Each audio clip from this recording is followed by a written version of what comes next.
Bharatiya Janata party के कार्यालय पर लाठी डंडों को लेकर अशोक मार्ग वाले हमारे पुराने कार्यालय पे हमला किया था और जिसमें इनकी सेंट्रल वर्किंग कमेटी के लोग थे। मुख्यमंत्री आवास के अंदर चीफ सेक्रेटरी के साथ भौतिक हिंसा, फिजिकल मारपीट की गई।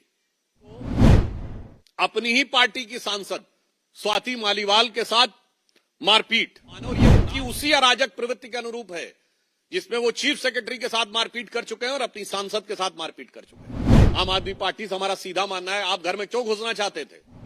भारतीय जनता पार्टी के माननीय राष्ट्रीय प्रवक्ता सांसद डॉक्टर सुधांशु त्रिवेदी जी संबोधित करेंगे। मेरा विनम्र निवेदन माननीय सुधांशु जी से है कि आपको संबोधित करें। मित्रों, दिल्ली में चुनाव की आचार संहिता लगने के साथ ही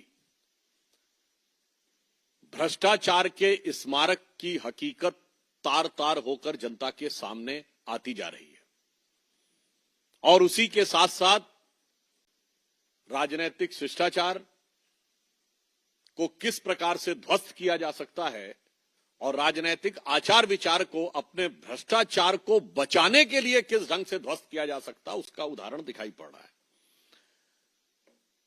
आज जिस प्रकार के घटनाक्रम और जिस प्रकार का भोंडा प्रदर्शन आम आदमी पार्टी के नेता सदन संसद में और एक मंत्री यानी नेता सदन श्री संजय सिंह और मंत्री श्री सौरभ भारद्वाज के द्वारा हुआ, वो जितना भी प्रयास कर लें, परंतु शीश महल जो केजरीवाल जी की विलासिता का स्मारक है और इट इज द म्यूजियम, इसे अब वो बचा नहीं सकते।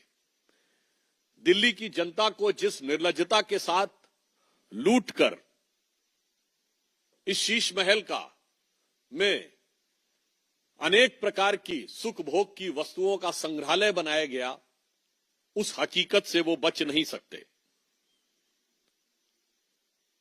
और इसी से बचने के लिए जो कुछ उन्होंने आज किया है वो राजनीतिक दृष्टि से उच्छृंखलता, उद्दंडता और अराजकता का एक भोंडा प्रदर्शन है जो आम आदमी पार्टी के नेचुरल कैरेक्टरिस्टिक, स्वाभाविक प्रवृत्ति के अनुरूप है।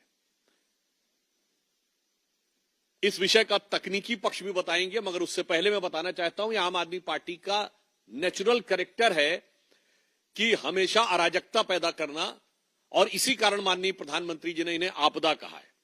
मैं सिर्फ स्मरण कराना चाहता हूं, अक्टूबर 2012 में केजरीवाल जी भारत के एकमात्र पूर्व मुख्यमंत्री हैं जिन्होंने खुद खड़े होकर बिजली की तारें काटी थी।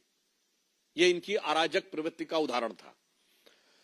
2014 में गणतंत्र दिवस परेड पे बड़े से बड़े दौर में, आपातकाल के दौर में भी हम लोगों ने स्वतंत्रता दिवस और गणतंत्र दिवस पे कोई प्रदर्शन नहीं किया था। इन्होंने न सिर्फ धरना प्रदर्शन किया बल्कि धमकी दी थी कि राजपथ को प्रदर्शनकारियों से भर देंगे। 5 मार्च 2014 को भारतीय जनता पार्टी के कार्यालय पर लाठी डंडों को लेकर अशोक मार्ग वाले हमारे पुराने कार्यालय पे हमला किया था और जिसमें इनकी सेंट्रल वर्किंग कमेटी के लोग थे, यानी जैसे हमारे यहां पार्लियामेंट्री बोर्ड के लोग हों। 19 फरवरी 2018 को मुख्यमंत्री आवास के अंदर चीफ सेक्रेटरी के साथ भौतिक हिंसा, फिजिकल मारपीट की गई, पिटाई का आरोप। और 13 मई 2024 को अपनी ही पार्टी की सांसद स्वाति मालीवाल के साथ मारपीट, और आज 8 जनवरी 2025 को जबरन मुख्यमंत्री आवास पे पीडब्ल्यूडी मिनिस्टर कह रहा है।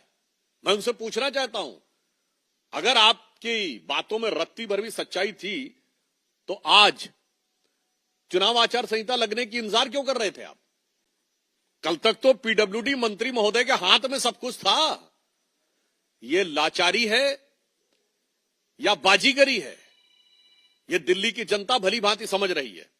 और फिर उसके बाद जिस ढंग से सरकारी कर्मचारियों को धमकाते हुए दिखाई पड़े, ये निश्चित रूप से दिल्ली और सेंट्रल गवर्नमेंट दोनों के सरकारी कर्मचारियों का भी अपमान है। और ये उनकी उसी अराजक प्रवृत्ति के अनुरूप है जिसमें वो चीफ सेक्रेटरी के साथ मारपीट कर चुके हैं और अपनी सांसद के साथ मारपीट कर चुके हैं। तो इसलिए हम बहुत स्पष्ट शब्दों में कहना चाहते हैं कि आज जो कुछ भी आम आदमी पार्टी ने किया है, ये इनकी उच्छृंखल, उद्दंड और अराजक प्रवृत्ति का सीधा साधा उदाहरण है। This is a glaring example of their irresponsible, insane and anarchic behaviour. अब इस विषय पे हम स्पष्ट रूप से 2-3 बातें भी कहना चाहते हैं।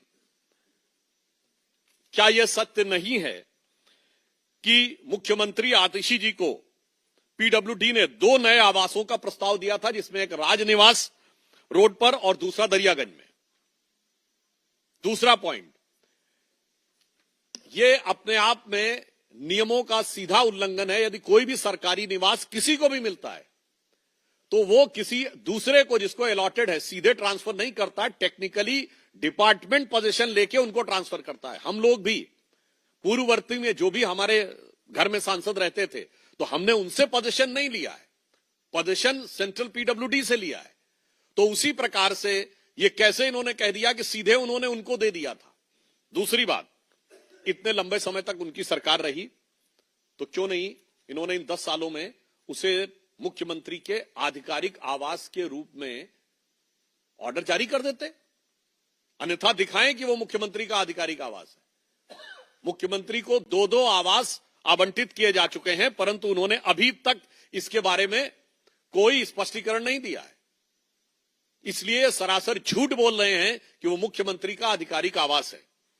और यह भी मैं एक बार पुनः याद दिला देना चाहता हूं कि इसमें इन लोगों ने क्या क्या किया है, ये पीडब्ल्यूडी मिनिस्टर को पता ही नहीं है कि खरीदारी कैसी हुई है। मतलब जो कुर्सी है वो 8-8 हजार रुपए की आई है, ये तो बिल्स में अवेलेबल है ना, जो 200 रुपए की भी मार्केट में मिलती हैं। 40 गुना से अधिक हुआ है। और एक दिल्ली फाइनेंशियल सर्विसेज रूल है, दिल्ली फाइनेंशियल सर्विसेज रूल 2019, जो ये कहता है कि 10 करोड़ रुपए के ऊपर की कोई भी अगर खरीद होगी तो वो कैबिनेट में जाएगी, यानी वो पत्तावली एलजी तक जाएगी। और आप देखिए क्या बेहतरीन शीश महल में पढ़े लिखे आदमी ने क्या बुद्धि का इस्तेमाल किया है कि ज्यादातर जो बिल्स बने हैं वो 9.5 करोड़, 9 करोड़, 9.25 करोड़, यानी सब 10 करोड़ से नीचे रहने वाले हैं। अब 1 सितंबर 2020 को 8 करोड़ रुपए का, 22 जनवरी 2021 को 9 करोड़ 9 लाख रुपए का, 29 जून को 9 करोड़ 34 लाख रुपए का, और एक एक्सपेंडिचर तो 9 करोड़ 99 लाख रुपए का है। आप सोचिए, ये फितरत को समझिए, 9 करोड़ 99 लाख रुपए का बिल है ताकि वो 10 करोड़ की सीमा को टच न करे और एलजी के पास जाने की परिस्थिति न उत्पन्न हो। ये तो हुई तकनीकी बात। अब हम बहुत साफ साफ शब्दों में उनसे पूछना चाहते हैं कि आप घर में घुसना क्यों चाहते थे? आम आदमी पार्टी से हमारा सीधा मानना है, आप घर में क्यों घुसना चाहते थे? क्या कुछ सामान इधर उधर करना चाहते थे?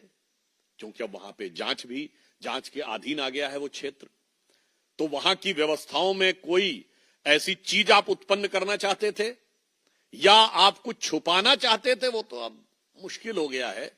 मुझे लगता है कुछ उठाना चाहते होंगे या बिगाड़ना चाहते होंगे, क्योंकि पूर्व में इस देश में ऐसे उदाहरण मिले हैं जब पूर्व मुख्यमंत्रियों के आवास में से कुछ उठाया या उखाड़ा गया है।